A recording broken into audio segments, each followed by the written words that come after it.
Good morning friends. आज हम बात करेंगे physics lab SVGMS Nimbada model school Nimbada की फिजिक्स लैब वेल अपडेट हमने करी है। और यहाँ देखिए हम कि ये आपका है sonometer tuning for rubber paid पूरी तरह से अपडेट। दूसरा प्रैक्टिकल हम देखें Ohm's law voltage and current में ग्राफ प्लॉट करके रेजिस्टेंस की वैल्यू डिटरमाइन करते हैं कि फील्ड में कि बैटरी एमीटर वोल्टमीटर और रियोस्टेट ये पूरी तरह से वेल अपडेट कनेक्टेड सर्किट पूरा। इसके बाद हम देखें ये एक पोटेंशियल ड्रॉप की एक एक्टिविटी है कि पर सेंटीमीटर पोटेंशियल ड्रॉप किस तरह से होता है। ये पोटेंशियोमीटर की 10 मीटर वायर्स लेंथ का वायर और उसके अकॉर्डिंग इसमें वोल्ट मीटर को कनेक्ट किया हुआ है और गैल्वेनोमीटर के स्थान पर वोल्ट मीटर को कनेक्ट किया हुआ है हमने। और इसको किस तरह से पोटेंशियल ड्रॉप इसमें होता है ये आपका यहाँ पर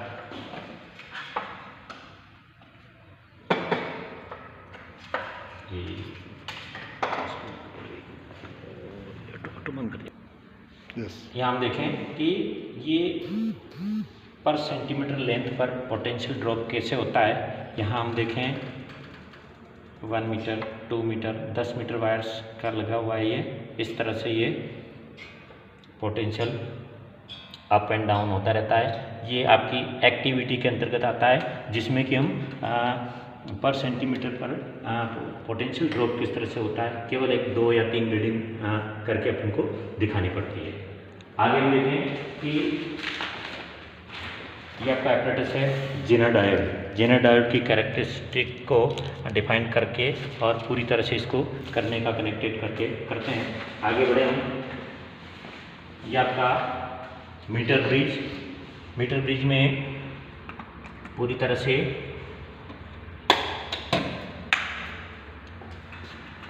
किसी अननोन वायर का नॉन रेजिस्टेंस के अकॉर्डिंग अननोन वायर का रेजिस्टेंस को डिटरमाइन करने का ये प्रैक्टिकल है। व्हीटस्टोन ब्रिज के प्रिंसिपल पर ये वर्क करता है जिसमें आपका ए और बी के बीच में 1 मीटर वायर लंबा वायर है मैग्नीन का और इसके ए और बी सिरों के बीच में बैटरी कनेक्टेड है। और चूँकि पी व्हीटस्टोन ब्रिज 4 रेजिस्टेंस को एक रेक्टेंगल की साइड्स के अकॉर्डिंग P/Q = R/S के अकॉर्डिंग इसका प्रिंसिपल होता है। तो इसमें ये आपका non resistance R resistance box लगा हुआ है। अलग अलग ओम्स को निकाल करके हम काउंट करते हैं। ये अननोन रेजिस्टेंस है और इसमें बीच में गैल्वेनोमीटर लगा हुआ है जिसकी कीज के अकॉर्डिंग अपन नल पॉइंट इसका डिफाइन करते हैं।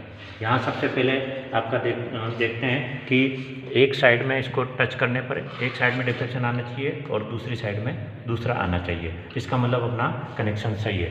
फिर इसके बाद अलग अलग ओम्स पे इसका नल पॉइंट इसका निकालते हैं। उसके अकॉर्डिंग इसकी कितनी जिस पॉइंट पर ये नल पॉइंट आता है उसके इधर वाला L और इधर वाला 100 - L। जो L को अपन P नाम देते हैं और 100 - L वाला जो आएगा वो Q हो जाएगा। इस तरह से P/Q = R/S। यहाँ पर इस हिसाब से R नॉन हो जाएगा, S अननोन है, P आपकी लेंथ आ जाएगी और ये 100 - L। इस तरह से S की अननोन वैल्यू अपन को प्राप्त हो जाएगी। अब मीटर ब्रिज को 3 तरह से इसको प्रैक्टिकल कर सकते हैं अपन। यहाँ पर कॉम्बिनेशन वाला भी है कि सीरीज कॉम्बिनेशन में कैसे किया जाता है। ये चीज़ है यहाँ पर दोनों एक वायर को अननोन रेजिस्टेंस वायर को कनेक्ट करते हैं तो ये अननोन रेजिस्टेंस को डिटरमाइन करता है। इसी को अगर पैरेलल कॉम्बिनेशन में शो करना है तो 2 वायर्स को इस तरह से अलग अलग लेंथ का या अलग अलग क्रॉस सेक्शन वायर को इस तरह से कनेक्ट करते हैं और ये पैरेलल कॉम्बिनेशन हो जाता है। इसी तरह से सीरीज कॉम्बिनेशन में करने के लिए इसको यहाँ पर करके इस वायर को सीरीज में कनेक्ट करके और यहाँ पर इस तरह से ये सीरीज कॉम्बिनेशन में, तो पहले एक वायर का रेजिस्टेंस निकालेंगे, फिर इसको खोल के रख देंगे, फिर दूसरे वायर का रेजिस्टेंस निकालेंगे इस तरह से इसका, और उसके बाद सीरीज कॉम्बिनेशन में S1 और S2 यानी कि दोनों वायर को इस तरह से कनेक्ट करके जो रेजिस्टेंस आएगा और उसको सीरीज कॉम्बिनेशन के अकॉर्डिंग प्रूव करना इस पर डिटरमाइन करते हैं। आगे देखें अपन, ये 11th का प्रैक्टिकल है एनक्लेम्ड प्लेन।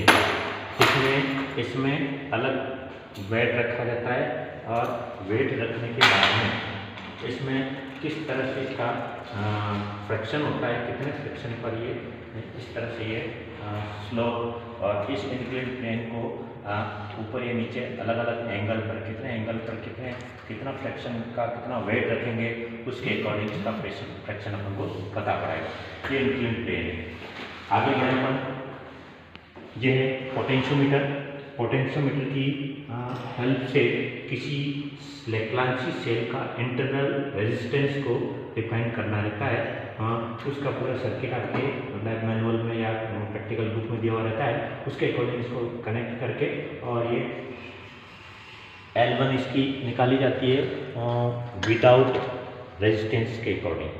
सबसे पहला इसमें भी वही है, ए और बी सिरे के अकॉर्डिंग, ए और बी सिरे पर की को टच करके लेफ्ट और राइट में इसका ये डिफ्लेक्शन इस साइड में आ रहा है,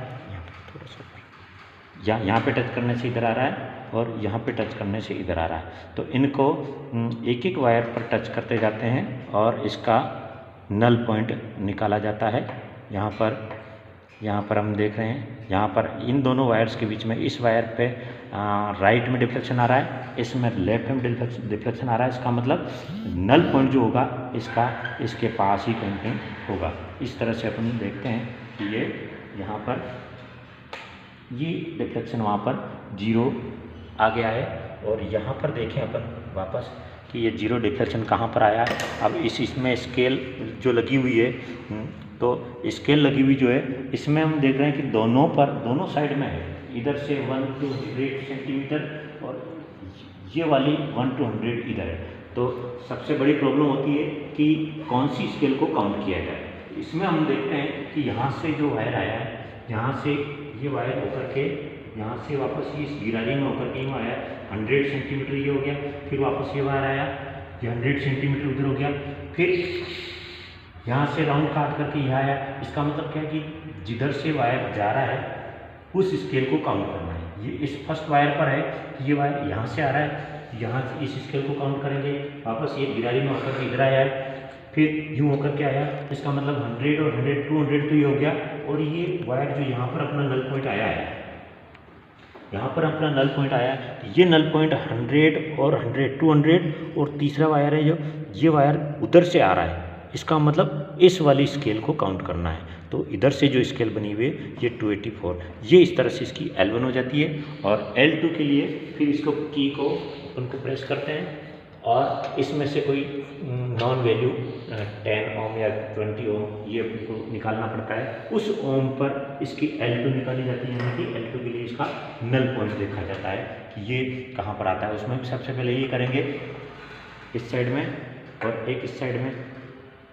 अब इस वायर पर यहाँ से हर बार में इधर डिफ्लेक्शन आ रहा है, इस वायर में यहाँ पर आ रहा है। इसका मतलब क्या है, यहीं कहीं इसका नल पॉइंट होगा।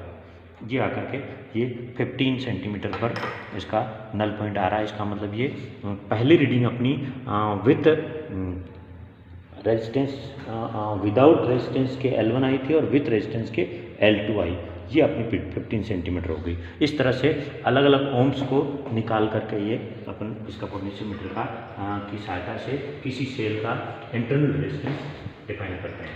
इसी तरह से इसी पोटेंशियोमीटर की सहायता से दो सेलों का इलेक्ट्रोमोटिव फोर्स EMF का कंपैरिजन किस तरह से किया जाता है, जिसमें एक सेल तो लेप्लांसी सेल है और एक सेल आपका डेनियल सेल होता है जो कि कॉपर बॉडी में होता है। इसमें ये जिंक रॉड जो होती है माइनस और ये पॉजिटिव टर्मिनल इसका आपका डेनियल सेल का, जिसमें कि इसमें H2SO4 डाइल्यूट डाला जाता है और ये सेल का पूरा निर्माण करके ये लेप्लांसी सेल और डेनियल सेल के इलेक्ट्रोमोटिव फोर्स यानी कि EMF का कंपेरिजन किया जाता है, वो भी इसी पोटेंशियोमीटर के अकॉर्डिंग किया जाता है। उसमें भी प्रोसेस इस तरह से होता है, जिसका जो सर्किट डायग्राम है वो आपके लैब मैनुअल या फिर आपके इसमें प्रैक्टिकल बुक में दिया हुआ रहता है। आगे हम देखें कि ये आपका ऑप्टिक्स से संबंधित जो है कि इस प्रिज्म के जो पदार्थ का रिफ्रैक्टिव इंडेक्स यानी कि अपवर्तनांक ज्ञात किया जाता है, जिसमें अलग अलग एंगल पर इंसिडेंट रे जो आती है वो वापस आउटपुट होती है। उस समय इंसिडेंट रे एंगल और रिफ्रैक्टिव एंगल इनका डिफरेंस बढ़ता जाता है, और जैसे जैसे इसका बढ़ता जाता है और उस एंगल को जो मिनिमम डेविएशन एंगल जो है, न्यूनतम विचलन कोण जिसको हम बोलते हैं, उसको निकाला जाता है। इसमें सबसे पहले इसको एक शीट पर ड्राइंग बोर्ड के ऊपर प्रिज्म को एज इट इज रख करके इस प्रिज्म की पूरी बॉडी की स्केलिंग कर लेते हैं। उसके बाद एक नॉर्मल बना दिया जाता है और नॉर्मल बना करके उसमें अलग अलग एंगल पर इसको जो इस तरह से, जैसे कि ये अपने प्रिज्म रखा है, ये इस तरह से इस नॉर्मल से 30 डिग्री कोण बनाता हुआ एक रे को इंसिडेंट करते हैं, और ये रे इस फलक पर इस साइड में इस प्लेन में कहाँ दिखती है उस सीध में अपन पिन अप कर लेते हैं। इस तरह से यहाँ पर 30 डिग्री एंगल इस नॉर्मल से बनाया तो इधर लगभग 50 या 45 डिग्री एंगल बनेगा, और इसी को वापस इस एंगल को इंसिडेंट एंगल को 30 से 35 करते हैं, तो जो आउटपुट एंगल होता है रिफ्रैक्टिव एंगल वो आपका धीरे धीरे घटता जाएगा। जैसे जैसे इंसिडेंट एंगल बढ़ाएंगे वैसे रिफ्रैक्टिव एंगल घटता जाएगा, और एक कंडीशन ऐसी आएगी कि चौथी या पांचवी रीडिंग में आपका रिफ्रैक्टिव एंगल वापस बढ़ेगा। तो जहाँ से वो बढ़ना शुरू हुआ वही आपका मिनिमम डेविएशन एंगल होगा, जिसमें अपन अलग अलग प्रैक्टिकल के आधार पर अपन कर सकते हैं। अगला प्रैक्टिकल आपका ये है, किसी भी कॉन्वेक्स लेंस अवतल दर्पण की सहायता से किसी लिक्विड का या वाटर का रिफ्रैक्टिव इंडेक्स या अपवर्तनांक को ज्ञात करना। तो उसमें सीधा यही है कि पहले तो ऐसे कॉन्केव लेंस जो है या आपका अवतल लेंस है, उस लेंस में इस निडल की रिवर्स इमेज देखते हैं, उसका पैरेलैक्स जो होता है वो ख़त्म करते हैं, वहाँ की रीडिंग हम ले लेंगे। उसके बाद इसमें पानी डाल करके या जिस लिक्विड का रिफ्रैक्टिव इंडेक्स अपन को पता करना है या जिस लिक्विड का अपन को अपवर्तनांक ज्ञात करना, दूसरी बार में उस लिक्विड को या पानी को इसमें डाल करके वापस उसका पैरेलैक्स ख़त्म करते हैं। इस तरह की इमेज बनती, इसी की साइज़ की इमेज ऊपर से अपन देखते हैं, तो वो उसका सेकंड रीडिंग हो जाएगी, और दोनों रीडिंग का जो रेशियो होता है वही आपका इसका लिक्विड का रिफ्रैक्टिव इंडेक्स होगा। तो एक रीडिंग एक मिरर से हो जाएगी, दूसरी बार में कोई दूसरा मिरर लेकर के उसमें भी उसी तरह से इसमें पहले विदाउट वाटर या विदाउट लिक्विड इसका पैरेलैक्स वाली जो इमेज बनती है इक्वल, उसकी इससे यहाँ से नीचे से इसकी यहाँ की इस स्केल की सहायता से डिस्टेंस पता कर लेते हैं ये कितनी आती है। उसके बाद इसमें भी पानी डाल करके फिर वापस लेंगे जो कि थोड़ी सी इसमें कम आएगी, और उनका दोनों रीडिंग्स का जो रेशियो आएगा वही आपका रिफ्रैक्टिव इंडेक्स होगा। इस तरह से ये प्रैक्टिकल हो जाएगा। फिर आपका एक प्रैक्टिकल होता है जो ऑप्टिकल लेंस। इस ऑप्टिकल लेंस में आपका एक जगह आपका लेंस है कॉन्वेक्स लेंस, उत्तल लेंस का की फोकल लेंथ ज्ञात करना, यानी कि कॉन्वेक्स लेंस की फोकल लेंथ ज्ञात करना ऑप्टिकल पेज की हेल्प से। इसमें 3 निडल लगी हुई है, 2 निडल है और एक निडल की जगह हमने कॉन्वेक्स लेंस लगाया हुआ है। इसमें सबसे पहले काम ये करते हैं कि इस कॉन्वेक्स लेंस को इस बेंच के लगभग सेंटर में किसी, ये आपकी स्केल बनी हुई इसके ऊपर पूरी सेंटीमीटर स्केल है, लगभग सेंटर में इसको फिक्स कर लेते हैं लेंस को। उसके बाद में ये आपकी ऑब्जेक्ट है और ये आपकी इमेज है। जिस साइड से इसको देखा जाता है उस साइड में जो आपकी इमेज होती है और वो ऑब्जेक्ट होती है। अब इसमें देखना पड़ता है कि इस निडल की इमेज जो बनेगी इसके ऊपर बिल्कुल इस तरह से बननी चाहिए, जो कि इसी की साइज की इमेज बनती है, वैसी साइज की इमेज बना करके इसको फिर सेट कर देते हैं। उसके बाद में उधर से देखने पर ये इस तरह से इसमें पैरेलैक्स आता है, तो इस नीडल को आगे पीछे खिसका कर उसका पैरेलैक्स बिल्कुल सेम कर लेते हैं। पैरेलैक्स का मतलब अपन एक साइड से दूसरी साइड में देखने जाते हैं तो ये पिन इस तरह से हिलती है। अगर ये दोनों एक साथ हिले इस तरह से, वो पैरेलैक्स इसका खत्म हो जाएगा। उसके अकॉर्डिंग तो ये चीज़ इससे वेरी करके हम करते हैं। तो सबसे पहला काम तो तीनों की पोजीशन नोट कर लेंगे, किस सेंटीमीटर पर ये है, किस पर ये है। ये एल है लेंस, ये आई इमेज और ये ओ ऑब्जेक्ट। इन तीनों की रीडिंग्स नोट कर लेते हैं। उसके बाद में इसको कुछ सेंटीमीटर सेकंड रीडिंग के लिए 5 सेंटीमीटर को खिसका लिया तो उसका वापस पैरेलैक्स आ जाएगा। उस पैरेलैक्स को खत्म करने के लिए वापस इसको आगे पीछे खिसकाएंगे, मैक्सिमम वो पास में आएगा तो ये भी इधर आएगा। फिर वापस वही इमेज अगर फिक्स बन जाती है और पैरेलैक्स खत्म हो जाता है, वो सेकंड रीडिंग हो जाएगी। इस तरह से तो 2 से 4 से 5 रीडिंग्स इस तरह की ले लेंगे और उस समय फिर लेंस और ऑब्जेक्ट के बीच की डिस्टेंस आपकी हो जाएगी u और लेंस और इमेज के बीच की डिस्टेंस आपकी हो जाएगी v।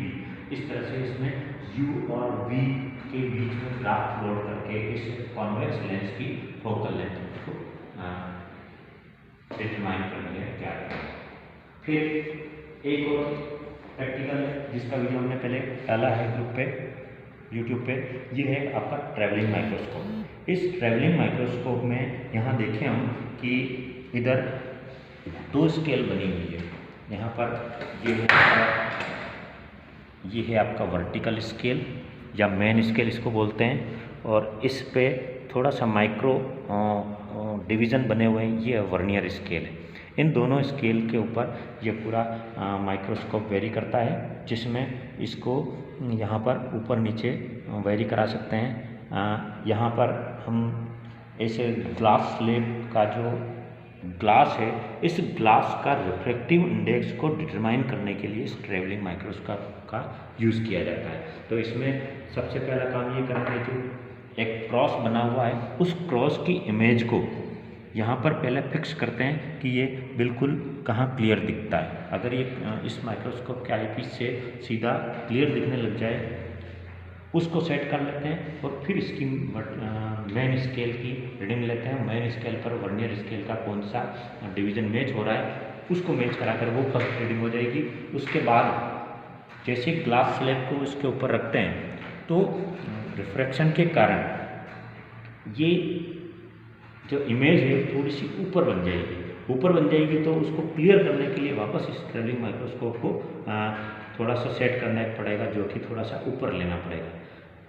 सेकंड रीडिंग फिर वो हो जाएगी। उसके बाद में फिर लाइकोपोडियम पाउडर या फिर चॉक डस्ट को इस पर गिराया जाता है। इस चॉक डस्ट की इमेज को क्लियर करने के लिए फिर इसको वापस रीसेट करना पड़ेगा। तो इस तरह से रीसेट करने के बाद तीसरी रीडिंग यहाँ से हम ले लेंगे। ये तीनों रीडिंगों की अकॉर्डिंग जो होगी, तो पहली रीडिंग इसका रिफ्रैक्टिव इंडेक्स जो आएगा वो पहली रीडिंग मान लो फर्स्ट रीडिंग ए थी, सेकंड रीडिंग बी और थर्ड रीडिंग सी थी। तो म्यू इक्वल टू C-A/C-B। इस फॉर्मूले से इसका रिफ्रैक्टिव इंडेक्स को निकाला जाता है। यहाँ जब हम देखें आगे चलें, एक प्रैक्टिकल और अपने पास PN junction diode. PN junction diode में यहाँ पर ये पूरा सेटअप है, एपरेटस है, PN junction diode characteristics apparatus, यानी कि पीएन जंक्शन डायोड इसके अंदर अटैच है। उसका कैरेक्टरिस्टिक को पूरा डिटरमाइन करने के लिए ये प्रैक्टिकल होता है। इसके अकॉर्डिंग कनेक्शन कर लिया जाता है। वोल्ट मीटर को इन दोनों कीज़ के बीच में लगाना, एमीटर को इन दोनों की के बीच में लगाना। इसमें 2 तरह से इसका कैरेक्टरिस्टिक होता है, फॉरवर्ड बायस में कनेक्शन में और रिवर्स बायस कनेक्शन में। ये फॉरवर्ड बायस का मैटर है। तो सबसे पहले हम इसको ऑन करते हैं और इस कनेक्शन का पूरा सर्किट के अकॉर्डिंग कनेक्ट करने के बाद में इसमें इसकी कैरेक्टरिस्टिक को अपन फॉरवर्ड वोल्टेज देते हैं। फॉरवर्ड वोल्टेज देने के अकॉर्डिंग इसमें धीरे धीरे माइक्रो एम्पियर में वेरिएशन आता है। अब यहाँ पर हम देखें कि 0.5 वोल्ट तक तो कोई एमीटर में वेरिएशन नहीं आया है। जैसे 0.7 से आगे चलता है तो धीरे धीरे इसमें वेरिएशन आने लगता है। तो इस पहले दोनों का LC निकाल लेंगे, लिस्ट काउंट निकाल लेंगे, उसके अकॉर्डिंग इसको बढ़ाते जाएंगे। 5, 10, 15, 20 डिवीज़न को बढ़ाते जाएंगे। उन डिवीज़न के अकॉर्डिंग इसमें वेरिएशन कितना आता है, उन दोनों की जो करंट और वोल्टेज आएगा उसमें हम ग्राफ खींच लेंगे। इसी तरह से ये रिवर्स बायस है। रिवर्स बायस में भी यही होता है कि इसको बढ़ाते जाएंगे, रिवर्स बायस वोल्टेज देंगे। तो यहाँ हम देख रहे हैं कि 0.5 वोल्ट तक तो कोई 0.5 डिवीज़न तक तो 0.5 वोल्ट तक तो कोई वेरिएशन नहीं आ रहा है। फिर धीरे धीरे वेरिएशन आता है। फिर ये वोल्टेज अपन रिवर्स वोल्टेज बढ़ाते जाते हैं। एक कंडीशन ऐसी आती है कि इसमें अचानक वेरिएशन आता है। यही आपका ब्रेकडाउन वोल्टेज है। ये माइक्रो एम्पियर है। तो यहाँ पर हम देखें, यहाँ से हम चले थे, ये बढ़ाया, रिवर्स वोल्टेज बढ़ाया, बढ़ाते गए। एक कंडीशन ऐसी आएगी, अचानक माइक्रो एम्पियर में या माइक्रो करंट जो है वो अचानक बढ़ जाता है। यही वोल्टेज, जिस वोल्टेज पर ये अचानक बढ़ा है, यानी कि ये वोल्टेज आपका ब्रेकडाउन वोल्टेज होगा। इस तरह से ये दोनों फॉरवर्ड बायस और रिवर्स बायस की जो कैरेक्टरिस्टिक है वो हम करते हैं।